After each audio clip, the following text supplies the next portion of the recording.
Evangelho, quinta-feira da sexta semana do tempo comum. O Senhor esteja convosco, Ele está no meio de nós. Proclamação do Evangelho de Jesus Cristo, segundo São Marcos. Glória a vós, Senhor. Naquele tempo, Jesus partiu com seus discípulos para os povoados de Cesareia de Filipe.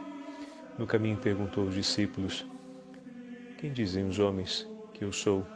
Eles responderam: alguns dizem que tu és João Batista, outros que és Elias, outros ainda que és um dos profetas. Então ele perguntou: e vós, quem dizeis que eu sou? Pedro respondeu-lhe: tu és o Messias. Jesus proibiu-lhes severamente de falar a alguém a seu respeito. Em seguida começou a ensiná-los, dizendo que o Filho do Homem devia sofrer muito, ser rejeitado pelos anciãos, pelos sumos sacerdotes e pelos doutores da lei. Devia ser morto e ressuscitar depois de 3 dias. Ele dizia isso abertamente. Então Pedro tomou Jesus à parte e começou a repreendê-lo.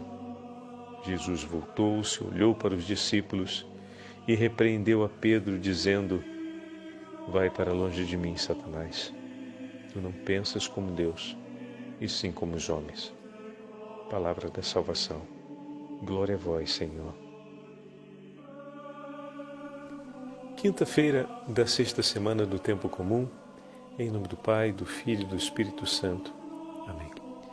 Queridos irmãos e irmãs, a Santa Liturgia nos entrega hoje a continuação do 8º capítulo do Evangelho de São Marcos, onde ouvimos um dos pontos centrais da narrativa da relação entre Jesus e seus discípulos, a profissão de fé do apóstolo São Pedro.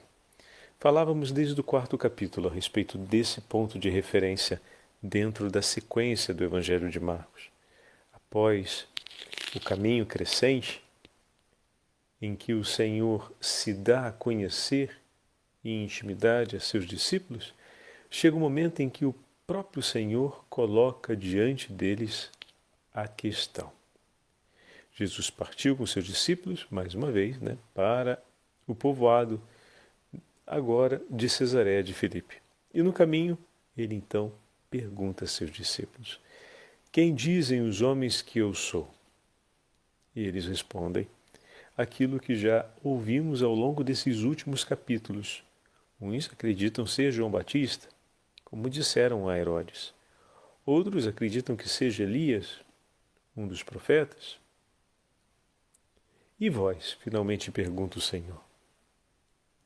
As vozes que nós ouvimos a respeito de Jesus são tentativas, dentro daquilo que era possível ao povo de Deus, de compreender o messianismo de Jesus. De certa forma, o povo de Deus usava todos os sinais do Antigo Testamento e todos os elementos que era possível ao conhecimento deles e percebiam em Jesus um grande profeta. Era preciso que ele cumprisse as promessas que foram feitas a seu respeito para que o recebessem como Messias. O que significa dizer que ele estava realizando os milagres, e esse era um grande sinal, como vimos o Senhor falar aos discípulos por ocasião da recordação dos milagres cumpridos por ele. Foram quantos cestos na primeira multiplicação dos pães? Foram quantos cestos na segunda multiplicação dos pães, quando ele faz a referência do fermento dos fariseus? Então não podemos ignorar que parte desse fermento estava presente, o que significa que dentro do que era possível do povo de Deus buscar compreender quem era Jesus, uma compreensão melhor e profunda, esperava ainda o tempo da revelação. Mas já começava a amadurecer. Mas no coração dos discípulos que acompanhavam mais de perto Jesus, a grande questão era o quanto eles já recolheram de tudo aquilo que o Senhor entregou e o quanto eles são capazes de declarar. E aqui Pedro, então, solenemente declara diante de todos que Jesus é o Cristo. Pedro então respondeu: Tu és o Cristo. Não se trata de uma opinião expressa por São Pedro, mas de uma verdadeira profissão de fé. Com firmeza e segurança, Pedro declara: Tu és o Cristo. Como vamos ouvir nas narrativas paralelas a respeito da profissão de fé de São Pedro, o Senhor aqui não diz aquilo que disse nas outras narrativas relacionadas a Mateus e Lucas, a respeito de que foi o próprio Deus que revelou no coração de São Pedro, o Pai que revelou em seu coração essa verdade. Aqui ela permanece, essa afirmação do Senhor, ela permanece escondida, ou seja, Marcos não declara, deixando ainda mais evidente a força da profissão de fé do apóstolo. Não significa que ele não interprete e que o Senhor não considere que trata-se de uma revelação do Pai. É claro que foi o próprio Deus que inspirou no coração de São Pedro tal afirmação, mas deixar apenas a declaração de São Pedro é manifestar essa firmeza e, ao mesmo tempo,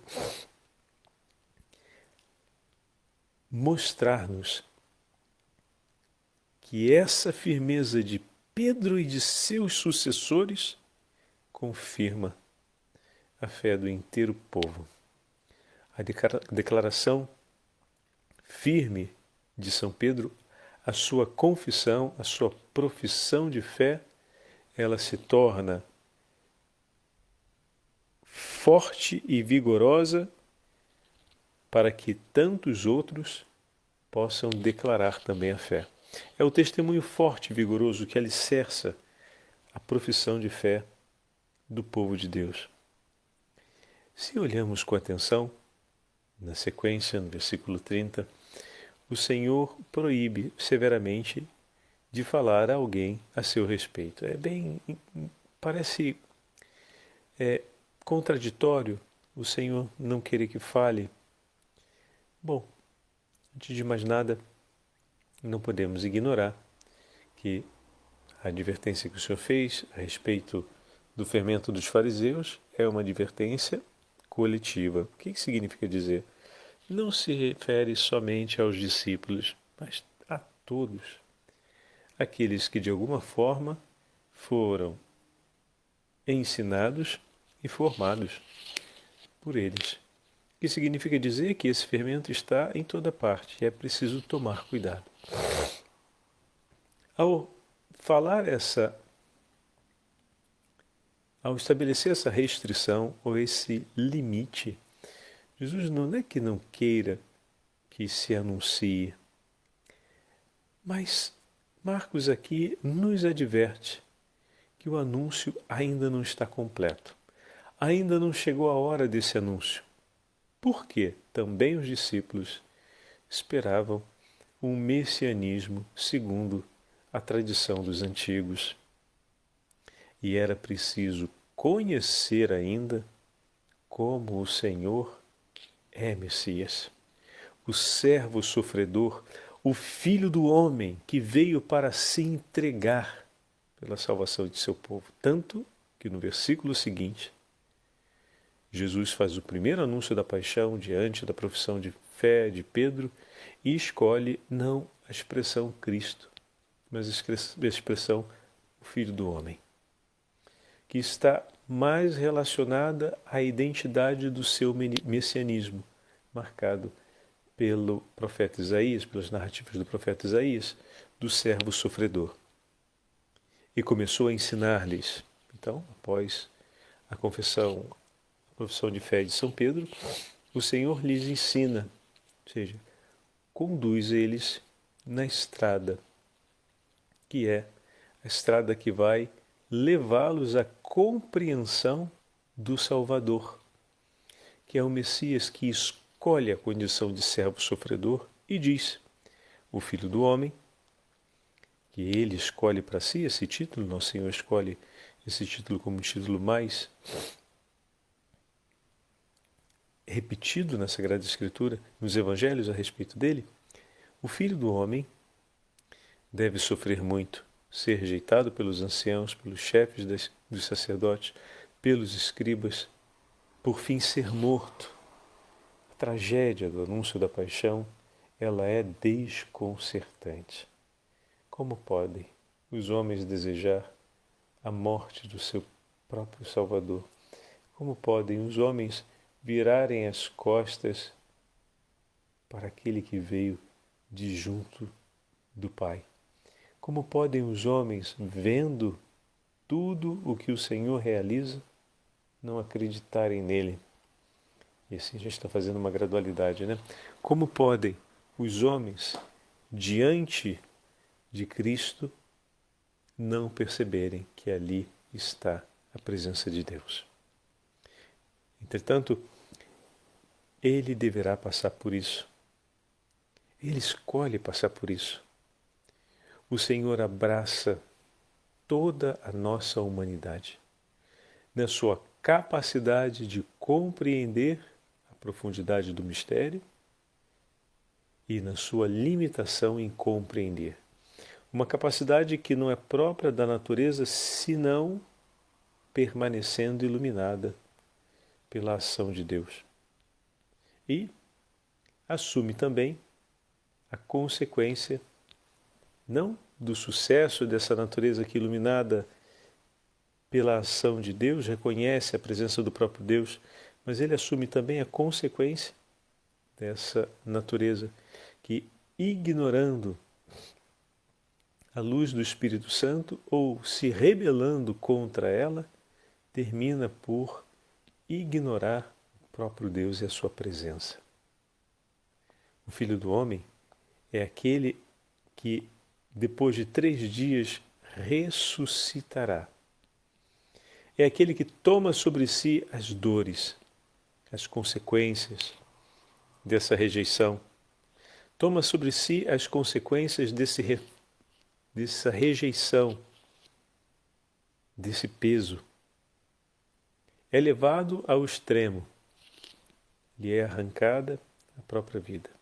Mas 3 dias depois, o Senhor o ressuscitará. E dizia isso abertamente. Mas Pedro, por sua vez, não conseguia compreender e acolher esse ensinamento do Senhor, não conseguia aceitar que fosse desse modo. E pensando fazer algo bom, justo e do seu dever, chama Jesus à parte para tentar persuadi-lo a não agir desse jeito. Olha que interessante, meus irmãos. Quando nós temos dificuldade de acolher algo, também tentamos convencer Deus de desistir daquilo, né? Quantas vezes as nossas orações, na hora de pedir que o Senhor faça alguma coisa, é como se fosse uma tentativa de pedir que Ele desista de ser exigente, de ser duro, de fazer algo que seja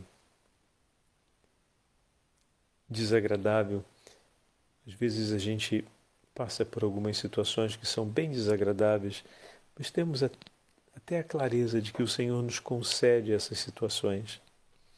O melhor que Ele permite que elas aconteçam. Mas ainda assim a gente tenta se aproximar dEle e tenta persuadi-lo a não fazer daquele jeito, a tentar de um outro jeito. Bom, acolhamos o caminho do Senhor. É o que Jesus ensina a Pedro. Naquele momento o Senhor então disse para ele: afasta-te de mim, Satanás, porque não pensas as coisas de Deus, mas a coisa dos homens. Olha que interessante. Pensar não como Deus, é pensar como os homens.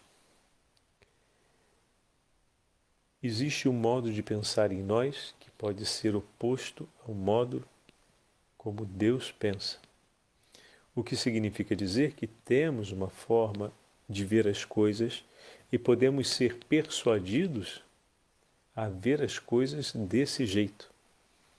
mas o Senhor sempre inspirará o nosso coração, através dos meios que lhe são próprios, para que nós possamos ver com os seus olhos, para que nós possamos esperar junto dele e nós possamos perseverar na sua vontade.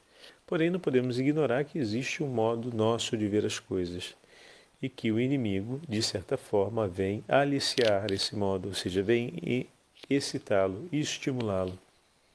E a gente precisa estar atento.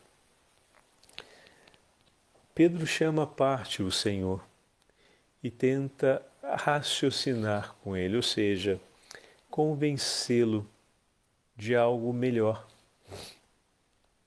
E o Senhor corta esse diálogo e o afasta.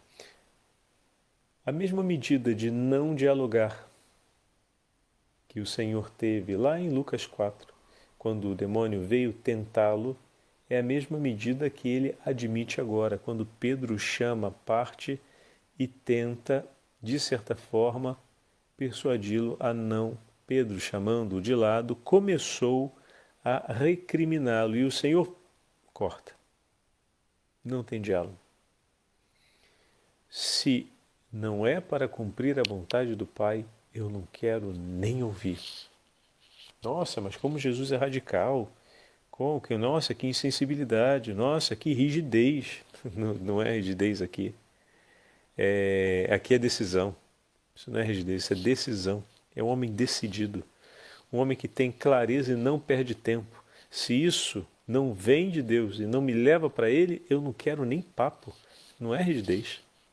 Isso é um homem decidido e que teve clareza o suficiente de perceber. E percebendo com prontidão, cortou. Não quero.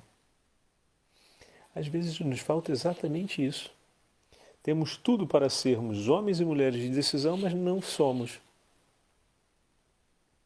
Porque é politicamente incorreto ser forte em alguns contextos, em algumas situações. Depois, o Senhor nos dá clareza suficiente para percebermos que uma coisa não vem dele e não nos leva a ele. Mas a gente não tem força suficiente para dizer: sobre isso eu não quero conversar, ou sobre isso eu não tenho nenhum acordo a ser feito. Então falta aquele vigor na decisão, falta aquele vigor para estabelecer um limite. E o limite aqui é de ter para si e consigo aquilo que Deus nos oferece. Se não me leva para Deus e se não vem de Deus, não quero. Peçamos ao Senhor essa força interior, que é própria da ação do Espírito Santo, que Ele diariamente renove em nós, que a oração move no nosso coração, para que no mundo sejamos cristãos de fato, agindo desse modo como o Senhor nos ensina. Ele não foi violento com Pedro, ele foi verdadeiro. E a verdade saculeja o outro. Mas se o outro também está perseguindo o caminho da verdade e se deixando guiar por Deus, depois desse saculejo, tudo vai andar bem. Mas se os corações não se deixam levar e conduzir por Ele, vamos permanecer apenas nos atritos, que aqui foi necessário. Para e vai para o seu lugar. Ou seja, afaste-te, vai para trás de mim, ponha-se no seu lugar. Mas como foi importante para Pedro no caminho em que o Senhor o conduz, esse ensinamento e essa experiência, pois o Senhor com isso o leva ainda mais para junto da verdade.